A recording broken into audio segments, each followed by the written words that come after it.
Thank you so much. I appreciate it. Well, good afternoon, everyone. If I get a little loopy, just say, Danine, move on to the next slide, okay? I've had a whole pot of coffee this morning. I did arrive just this morning about 3:30, but I'm really excited to come and share with you some of the newest information we have with respect to how we're implementing AMTEC across the United States. So many of you have already heard this morning about, the state of manufacturing. When we first began working in this project, the economy, the U.S. manufacturing economy, originally was the eighth largest economy. Now it's dropped to 10th, but still a very robust part of the worldwide economy. Emily DeRocco first brought this slide to our attention with respect to the shrinking pipeline. We've heard about it, but here are the numbers. For every 100 ninth graders, when you get down to it, only about 18 will eventually earn an associate's degree. And of those 18, there aren't that many that are very interested in manufacturing or the manufacturing sector at all. And so, as this was presented to us midway through our research with the National Association of Manufacturers, back in Texas we were already working to resolve this because we knew this existed, but nobody had ever put these numbers before us. Very telling, very concerning. I know all of us are working together to change this. We know about the skills gap. I'm not going to beat this dead horse, but with respect to the shortages in the, with respect to the shortages specifically in manufacturing and skilled labor, those gaps are huge. They are a lot larger than the 52% that was reported as we focused on just skilled production, meaning machinists, production technicians, and such. Those numbers are very, very impactful, especially when they impact a company's ability to expand and actually improve and expand their operations. At last count, over 600,000 skilled workers were still needed in the United States. So that's where AMTEC came in. We were actually pretty much in line with the needs of the growing industry. Our organizational structure, I am the NSF principal investigator, and I am advised by a National Strategy Board of Automotive Workers. We are expanding to include many manufacturers throughout the United States, but the folks who actually led this initiative were all of the major automotive manufacturers. And yes, folks, that is a United Auto Workers Union person at the bottom of the list.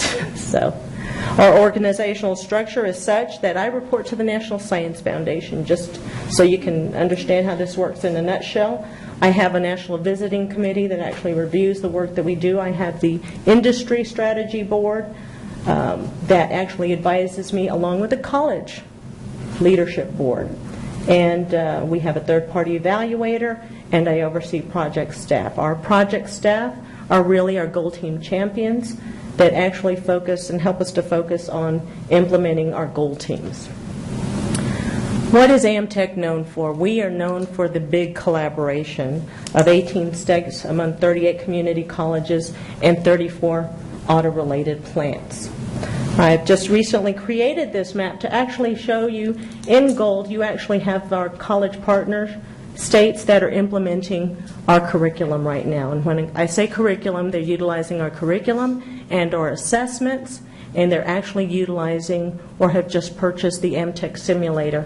And I'll talk to you more about that. The states in blue have been partner colleges. They've not just moved on to implementation. And the states with the white stars are states that we have actually been in discussions with over the past year. The history of AMTEC. We began as a national planning grant and moved on eventually through our funding and projects to become a national center of excellence. So for those of you who are looking to maybe do something similar, that's what we want you to do. We want you to take our model and utilize it with the work that we've done and move forward, and hopefully you can begin your own NSF regional or start with your planning grant. Our original goals were to help meet the needs of the industry, to actually build a competent workforce of multi-skilled technicians. That is all we focus on. We wanted to develop competency measurement tools, prepare the workforce to be globally competitive, help increase productivity, and develop a very strategic pipeline for our future workforce. The AMTEC 2 goals are very similar, but they are more along the lines of implementation in Goal Team 1, institutionalizing our career pathway model, Goal Team 2, and continue with our research, expand our model in Goal Team 3, and help to replicate it amongst our other partner colleges or our partner states. And then finally, Goal Team 4 is to actually drive improvements through the use of strategic analytics. I'll tell you more about that when we move forward. One of the other things we do in addition to all this extra research and work is we also hold professional development sessions for all our partner colleges throughout the United States. This mini boot camp, I'll just give you an example. We have sought out some of the best professional development and industry leaders in specific areas, in this case predictive and preventive maintenance, and we brought the University of Tennessee Knoxville to actually hold sessions for us. We've also implemented vibration analysis training for our technical instructors. So, what did we do?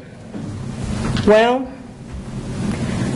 we began with a process called DACM and then some Delphi analysis. The automotive industry realized that a good education and training is good for everyone. It's good for our workers, it's good for the United States, it's good for our students, even though our automotive manufacturers compete with their products. Our training, our education is based on a common core technology and processes for manufacturing. We do not teach any specialized curriculum. Our curriculum is based on a model with 3 major pieces: our skill standards, our courses, and our AMTEC assessments. Why these 3? This is what industry told us they needed. How did that happen? We drove consensus, and we are continuing to build and improve our curriculum. The industry, as a sector, developed a set of standards. We filtered, did analysis, and they endorsed those standards, and now we're moving forward to global benchmarking and continuous improvement. How does that happen? How do you get all of these automotive competitors in the room? It originally began, fortunately for us, with Toyota in Georgetown, Kentucky. A group of Toyota craftsmen were actually brought into a room, and they were asked, "What do you get paid to do?" Now, these are the common core duties and tasks. They were originally 26 duties, 170 tasks. That was a great start, but guess what? It didn't stay that way forever. We continue to move forward with the rest of the automotive partners who reviewed using the original tasks and duties and DACM and Delphi analysis. Everyone finally consented to 20 duties and 110 tasks. Again, we're only building content for a mechatronics multi-skilled technician. Then we brought in our instructional design experts to help build this. And eventually it comes out to about 12 courses that were defined. It's really 13 because we have Allen Bradley PLC and we also have Siemens PLC. What is PLC? Programmable logic controllers. Then we also asked, or industry asked, for us to develop assessment tools that they can use. Why? There is a myriad of tools out for them to use, and every one of them is very costly, and every one of them has its pros and cons. So again, we go back to industry helping us to develop these assessment questions. So our first mechatronics exam is actually aligned to cover 100 of the standards. That is a huge mechatronics exam. It takes the student about 2.5 hours to complete. Then industry asked us, well, that's nice. Then they turned around and said, well, we'd like for you to develop something a little more strategic for us. Well, what is that? These are diagnostic level assessments. So with the help of industry, we have aligned to our standards 13 diagnostic level assessments. What does that mean? When we actually have a student or an incumbent worker, we can give them our electrical exam, and it will actually take them into the modules where they need the work. If they are doing well in some of the other electrical modules, they don't need to spend time on that. So this is really beginning to build the competency-based education model. Our system is also built to award credit for prior learning. Why? Because that's what industry asked us to do. And then in our modules, we actually have those pre- and post assessments. In this pre- and post assessment model, you can actually that's where you can actually test in and give credit for prior learning. If the student knows the material, no sense in them spending time, you actually move forward and accelerate the learning process. So what does that mean? You actually have the opportunity now to accelerate the traditional 2-year program into less than 2 years. Those pre- and post assessments were developed by our college leaders. So in a nutshell, what did industry bring to the table? They brought their expertise. They brought their subject matter experts to help us develop technical standards. They validated those standards. They helped us to develop an online curriculum of 13 courses, 57 modules. Nissan is actually one of the first in Tennessee, the first in the country, but in Tennessee at the Nissan plant, they are utilizing our content as an upward mobility program. They're taking production workers, using our material for 5 weeks on, meaning classroom training, and then 5 weeks into the field to build a multi-skilled technician. What does that mean for Nissan? We actually had dinner with these folks about a month ago. What that means is actually life-changing. On average, as these people transition from production into multi-skilled maintenance, the minimum job increase in pay will be about $9 to $10 an hour. That is life-changing for an hourly technical worker, with the ability then to move on up to about $35 an hour at max, plus overtime. So we're not even talking about overtime. And then finally, the diagnostic level assessments. Industry has asked us to build it, and so we have. And I must stress that they have been guiding, overseeing, and really, in some cases, kind of putting our technical staff to the test. We have a lot of technical instructors that thought they knew manufacturing, that thought they knew what needed to be done, but industry has come right along and said, no, you're not doing this right, you don't mean this right, you're not teaching this right, and they have actually given us their input. So the other item that industry has brought to the table in this partnership is our instructional actual simulation system, and it is a technical trainer that is meant to teach troubleshooting. Industry helped to design this. They actually helped to demonstrate and develop these 70 common faults that are seen throughout a conveyor system and a PL system, this entire system. While industry did say the colleges have great tools out in their labs, they wanted something that was actually seen in the plant. We just came back from the Nissan Leaf plant last month, and they actually have a very identical conveyor system, albeit much larger, but again, the same equipment, the same vendors, and all of this is actually now sold through Fanuc Robotics. Fanuc Robotics is now a partner with us in selling this simulation trainer.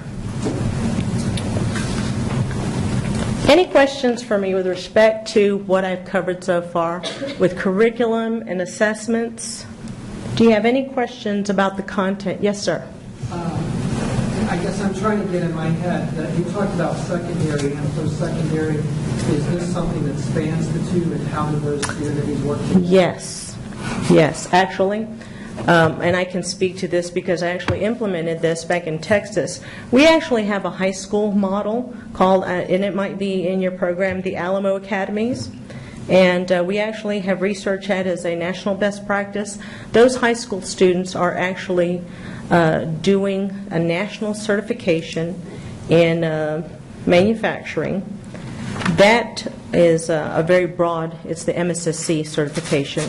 Those students can then articulate into an advanced degree track, which is what I just finished developing and working with Toyota, where all of the AMTEC competencies for this subject matter is embedded into the associate degree track. So if I were to pull up the real busy AMTEC model slide, you will see the emerging AMTEC model, and I'll forward that, with multiple entry and exit points. And that is really what we're looking at in a nutshell. Education, STEM-based education, instruction beginning at the elementary level, moving on up through high school dual credit programs, CTE programs. I know it's a very busy slide. I didn't do this, but the bottom line is it gives you pathways for an adult learner, for elementary pathway, through an applied STEM track, again with multiple entry and exit points for you to receive your credentials. And again, we're talking about national credentials that a student can then carry with them, and they are portable throughout their career. That is the one thing I want to stress, is that industry asked us for a standardized, validated curriculum and assessment tools. They now have it. All right. Let me go back to this because I haven't said enough about this. When it came to developing all of the competencies surrounding this, I have to tell you, industry has not only led this, they have actually moved us forward or pushed us forward. Now, this wasn't a bunch of us getting together and saying, oh, we think we want to teach these concepts of electrical. What a college can do is they can teach electrical in the traditional format. What we do is we took the actual student learning outcomes and said, industry said you must know how to do X, Y, and Z. Boom, that's it. That's what our material consists of. If you want to teach 10 hours of electrical ahead of that, you're more than welcome to. So really, a college has a lot of flexibility with how they move forward in this. But what originally began this entire process was industry coming to us and saying, the schools are missing it. You're not meeting our needs. You're not giving us the competent workforce that we need. And when the DACM and the Delphi results came in, that information, and we have a lot of data to support this, that information bore itself out. In the Delphi analysis, the information showed what industry said was relevant in the competencies versus what technical instructors or colleges thought were relevant. There was a big gap. There was a huge mismatch. So no wonder they wanted to take this bull by the horns and say, let's move forward on building this national standardized curriculum and assessment process. Any questions about our assessment process? All right. I just have one question. Yes, ma'am. Does this go up beyond community college? Yes, actually. Let me speak to that. I don't have the, let me just tell you, I don't have that slide in here, I don't believe. But we just partnered with the University of Kentucky. They just received an NIST AMTEC grant. And what we are doing in part of our pathways work is to actually partner with universities. And this grant is part of the grant that UK has received in partnership with Ohio and Michigan, is to now look at the advanced manufacturing processes that need to be improved upon for all manufacturers, not just automotive. And then they're also going to look at the skills that are needed to meet their needs. And what that does is that straddles the technical, advanced technical level that we are building nationally into the engineering level. So some of our partners right now are UK. University of Phoenix has come on board to help us work on an advanced management articulation. And so we're moving forward with many other universities. University of Tennessee. I have a corporation that actually is asking me to plot out for them on a national level all the apprenticeship programs throughout the United States, because they heard about what we are doing, and now they'd like to be a little more strategic in their future plans. And I will begin with AMTEC, and then I'll hand them over to the Department of Labor and some other folks that actually have that apprentice program information. But the bottom line is we are working together through all our states to help build this nationally approved, competent workforce. We also do a lot of research on the promising characteristics of career pathway models. We have already done 5 different areas, 5 different college systems, various models, a high school model, and we are moving forward. A few months ago, we just completed research with the Mercedes plant and actually looking at what their model looks like. But if you're talking about promising characteristics so far, this is what we have seen, that the core fundamentals of all these promising programs have actually borne out. And then the bottom line is what is happening to the students of these programs. Now, these are the voices conducted through our research recently. And really, when you look at what the students are saying, it centers around respect. It centers around the fact that they know where they're going with their life. They have direction. They have meaning. And we're talking about 18-year-olds. You know, folks that aren't spinning their wheels, that aren't getting into college debt. And then finally, what you see is that one student we wish we could have captured on video, but that they're happy with their lives. That's a lot for an 18-year-old, 20-year-old, to have that much direction, the fact that they're earning money, that they're respected. That's a huge, huge bonus to them. And then finally, our industry partners. I can't say enough about them. They have been the gold standard for us. They have helped us become better by pushing all of the community colleges in our consortium.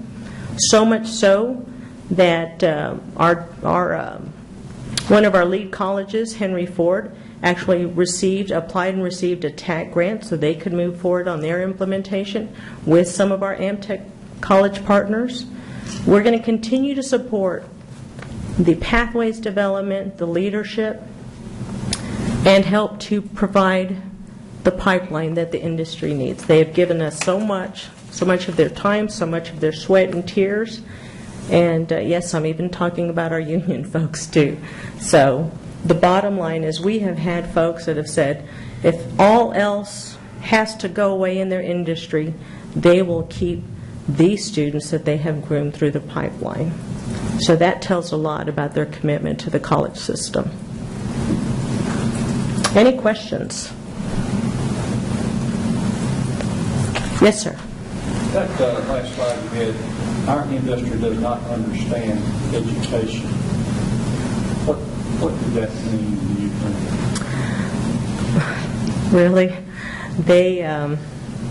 When they hear about the accreditation process, and when they've been in these meetings, and some of them have been on advisory committee meetings, and they don't understand why you just can't change, and add these extra learning outcomes, and why it has to go before the federal committee and God and everybody. They don't get that. They just don't get that. One of the other things I was remiss in telling you is that one of the additional pieces to AMTEC is the analytics. And what do I mean by that? We, as a national standard, are moving forward now through our pilot colleges to take the pre and post data, to look at the assessment data, and begin to review and analyze every piece of information. One, as a continuous improvement tool, but the other thing we can begin to do is to look at areas where, for instance, everyone needs professional development training. Industry set a standard, and I'll just pull this out of the air. They need to have an 85% passing on predictive and preventive maintenance modules. Nobody is passing that. Nobody's meeting that, whether they're business and industry or whether they're students. That's a huge red flag to me. I can immediately begin a corrective action and move forward on holding sessions and pulling out those industry leaders to come and educate our technical staff. The other thing we can do is look at which colleges are actually, which students are actually increasing in learning. What do their pre-assessment say versus a post-assessment? We can look at which colleges need some improvement and help make a corrective action, in addition to just whether or not it's a good test question. So that's the difference. One of the added values with AMTEC now is that the data's coming in, it's being analyzed, and then we can immediately respond to make improvements on a national scale. So we've already begun doing that this summer. Yes, sir. Once a worker's obtained one of these jobs, what's the long-term outlook for it? Will they keep the same job? Retirement. Will they keep the same job for decades? Will the job evolve? Will they become supervisors? Well, that is part of the pipeline. One of the things that we have is what we have seen throughout the automotive manufacturers, whether it be Ford, BMW, Toyota, that if they're happy with their multi-skilled maintenance track, they will stay in it. There are a lot of retirees, and that's part of the reason for this acceleration into our program is that they make a very good living. We had a student graduate out of Somerset Community College a few years ago. That student sent a letter just this past year. He's making 6 figures with overtime for a 2-year degree. I think he's going to stay in that job profile until he retires. But we are also building and working with our partners like University of Phoenix, University of Kentucky, to move forward on advanced management degrees or industrial engineering degree articulation. So Indiana, Ivy Tech already has a great articulation agreement with Purdue. We don't need to reinvent that wheel. It's already a great model. But the retirement and the possibilities are really attractive for these students. I think I saw 1 or 2 more questions, so one more, Yes, then we'll move to our next speaker. Thank you. You had a slide early on that showed 5% of the jobs went unfilled because of lack of skill. Yes. So that seems kind of low compared to a lot of what we've heard, with respect to the need for investing more in workforce development. And there were some other percentages there. It wasn't really clear how they wanted to. These actually came up with the National Association of Manufacturers 2011 Skills Gap, and that's where that information was taken from. They also had a more in-depth detail slide where I pulled the 83 and 74 because it spoke to specifically the technical worker. Okay? All right, thank you. Well, thank you.